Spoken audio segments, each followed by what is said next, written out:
Welcome to Thoughts on the Market. I am Vishy Tirupatur, Morgan Stanley's Chief Fixed Income Strategist.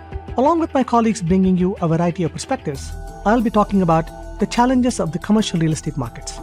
It's Friday, February 16th at 3 p.m. in New York. Commercial real estate, CRE in short, is back in the spotlight. In the aftermath of the loan losses and dividend cuts announced by New York Community Bancorp, lenders and investors in Japan, Germany, Canada have also reported sizable credit losses or write-downs related to U.S. commercial real estate. The challenges in CRE have been on a slow burn for several quarters. In our view, the CRE issues should be scrutinized through the lenses of both lenders and property types. We see meaningful challenges in both of them.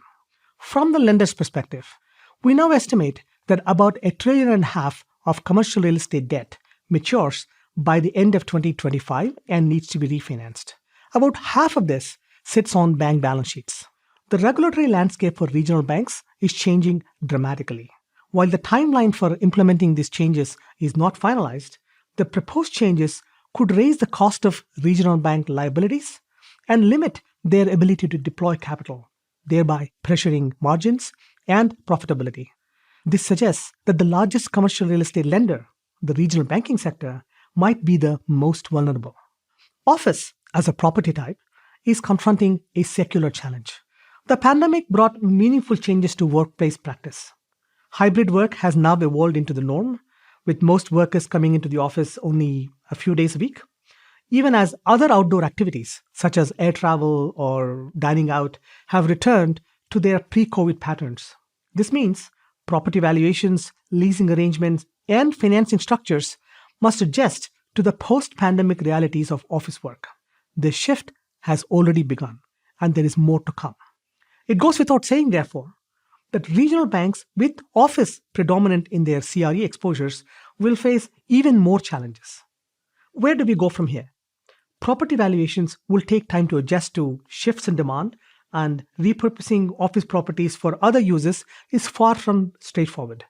Upgrading older buildings turns out to be expensive, especially in the context of energy efficiency improvements that both tenants and authorities now demand.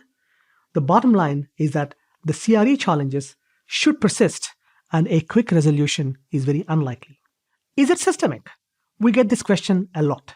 Whether or not CRE challenge escalates to a broader system-wide stress depends really on one's definition of what systemic risk is. In our view, this risk is unlikely to be systemic, along the lines of the global financial crisis of 2008.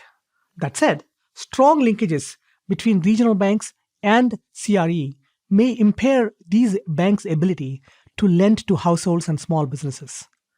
This, in turn, could lead to lower credit formation, with the potential to weigh on economic growth over the long term. Thanks for listening. If you enjoyed the show, please leave us a review on Apple Podcasts and share Thoughts on the Market with a friend or colleague today. The preceding content is informational only and based on information available when created. It is not an offer or solicitation, nor is it tax or legal advice. It does not consider your financial circumstances and objectives and may not be suitable for you.